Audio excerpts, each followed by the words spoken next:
சென்னையில் நடைபெற்ற விழாவில் தாய் மாணவர் திட்டத்தின் கீழ் விருதுகளை பெற்றவர்கள் குழு புகைப்படம் எடுத்துக்கொண்ட போது எடுத்த படம். முதலமைச்சர் சாதனையாளர்களுக்கு விருதுகளை வழங்கி கௌரவித்தார். இந்த விழாவில் திரளான தன்னார்வலர்கள் கலந்து கொண்டு விருதுகளை பெற்றுச் சென்றனர்.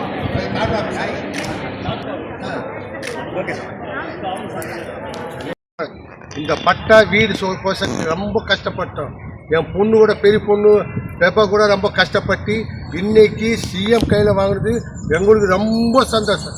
இந்த என் பொண்ணு கூட ரொம்ப சந்தோஷம். பெப்பா கூட ரொம்ப சந்தோஷம் ஆகிட்டா. எப்படி சொல்லுங்க, இதனால தான் ஓடி ஓடி ஓடி நைட்டும் பகலும் ஓடுறது. நைட்டு 12 மணி நேரம் ஃபோன் பண்ணால் ஓடி வந்துடுறாங்க. நீஞ்ச பார்க்கல அப்படி ஓடி ஓடி கஷ்டப்பட்டு இன்னைக்கு எங்களுக்கு பிரியாணி சாப்பிட்ற மாதிரி. எங்களுக்கு பட்டா கொடுத்தது ஒன்றும் லாபம் இல்லை, வீடு கட்டி கொடுத்து கையில் கொடுத்தா சந்தோஷமாக நாங்கள் வாங்கியிருப்போம். என் பொண்ணு கூட நல்ல சந்தோஷமாப்பா எங்கேயும் உட்காந்து பேசியிருக்கோம். வெப்பா இப்போ நம்ம இதில் இருக்காங்க, இளைஞர்கள் இருக்காங்க, அவங்களும் ரொம்ப கஷ்டப்பட்டாங்கப்பா. இதுக்கிட்டே ஓடி ஓடி ஓடி 3 ஜோடி செருப்பு கூட தேய்ச்சி போச்சு. தேங்க்யூ, வணக்கம் ஐயா. நான் இதுலேருந்தே இவங்களுக்காக ஒர்க் பண்ணிகிட்டு இருக்கோம் சோஷியல் ஒர்க்கராக. அப்புறம் அப்பா கொஞ்சம் நாள் கழிச்சு ஏஜ் ஆகிட்டதுனால நான் உள்ளே வந்தேன். இவங்க நரிக்கிற காலையில் பண்ணணும், சேவை செய்யணும்னு வந்தேன்.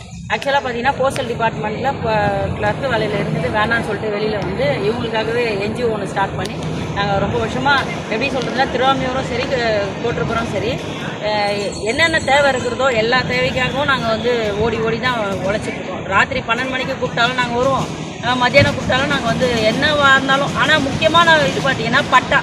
ரொம்ப வருஷமாக இவங்க பார்த்தீங்கன்னா இவங்க காலத்துலேருந்து எங்கள் அப்பா காலத்துலேருந்து இவங்க தாத்தா காலத்துலேருந்து பட்டான்னு கேட்டுகிட்டே இருந்தாங்க. இப்போ பார்த்தீங்கன்னா பட்டா இவங்களுக்கு கிடச்சிச்சு. அதுக்காக நாங்கள் வேலை செஞ்சோம். அதுக்காக நாங்கள் ரொம்ப ஹாப்பியாக ஃபீல் பண்ணுறோம். முக்கியமாக பார்த்தீங்கன்னா கந்தசாமி சார் ஐஏஎஸ் சார் ரொம்ப எங்களுக்கு ஹெல்ப் பண்ணார். எப்படின்னா ஏதாவது ஒரு விஷயம்னாலும் உடனே எங்களுக்கு ஹெல்ப் பண்ணார். நிஷா மேமும் சூப்பராக ஹெல்ப் பண்ணார். தாக்கோல் ஆஃபீஸுக்கும் நாங்கள் ரொம்ப கடமைப்பட்டிருக்கோம் சார். அதுவும் இல்லாமல் தமிழ்நாடு முதலமைச்சருக்கும் நாங்கள் ரொம்ப கடமைப்பட்டிருக்கோம். ஏன்னா எங்களோட கோரிக்கையை உடனே எடுத்து மக்கள் இப்படி சொன்ன உடனே பட்டா கொடுக்கணுன்றது பார்த்தீங்கன்னா அவர் ஒருத்தரால் மட்டும்தான் முடியும். அவர் எங்களுக்கு செஞ்ச ஒரு நல்லதுக்கு நன்மைக்கு நாங்கள் அவருக்கு நன்றி சொல்கிறோம். நம்மளுடைய ஸ்டாலின் சாருக்கு நாங்கள் ரொம்ப நன்றி சொல்கிறோம். அவங்க டீமுக்காகவும் நன்றி சொல்கிறோம். மாசு சார்கிட்ட கூட நாங்கள் நிறைய வாட்டி போய் நாங்கள் கோரிக்கைலாம் கொடுத்தோம். அவரும் ஹாப்பியாக ரிசீவ் பண்ணி எங்களுக்கு ஹாப்பியாக எல்லா விஷயத்தையும் பண்ணி கொடுத்தாரு. ரொம்ப நன்றி சார். தேங்க்யூ. மா சுப்பிரமணியக்கு ஒரு வணக்கம் ஐயா. ஒன்றும் எங்கள் மாசு எது சார் கோட்டுப்புறத்தில் பார்த்தீங்கன்னா 128 வீடு அலாட்மெண்ட் பண்ணியிருக்காங்க தாட்கோல்லேருந்து.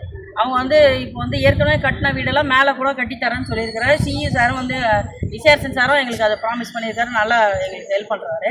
ஒவ்வொரு வீட்டுக்கும் எவ்வளோ அளவு எடுக்கணும் அப்படின்றத ஒவ்வொரு இதுவும் அவர் மெஷர் பண்ணி அழகாக எங்களுக்கு பண்ணி கொடுத்துட்டு போகிறாரு. 128 வீடு சாங்ஷன் ஆகிருக்கு சார். அது ரொம்ப சந்தோஷமாக இருக்குது. ஒவ்வொரு வீட்லேயும் அந்த நம்பர் போடும்போது நாங்கள் ரொம்ப சந்தோஷப்படுறோம். ஏன்னா இது இப்போ எங்களுக்கு வயசு கம்மி இருந்தாலும் எங்கள் அப்பா காலத்துலேருந்து அவங்க தாத்தா காலத்துலேருந்து வீடு வேணும்னு. ஏன்னா இவங்கெல்லாம் பார்த்தீங்கன்னா ஒரு டப்பாவை மாட்டிக்கிட்டு அப்படி தான் போகிறவங்க.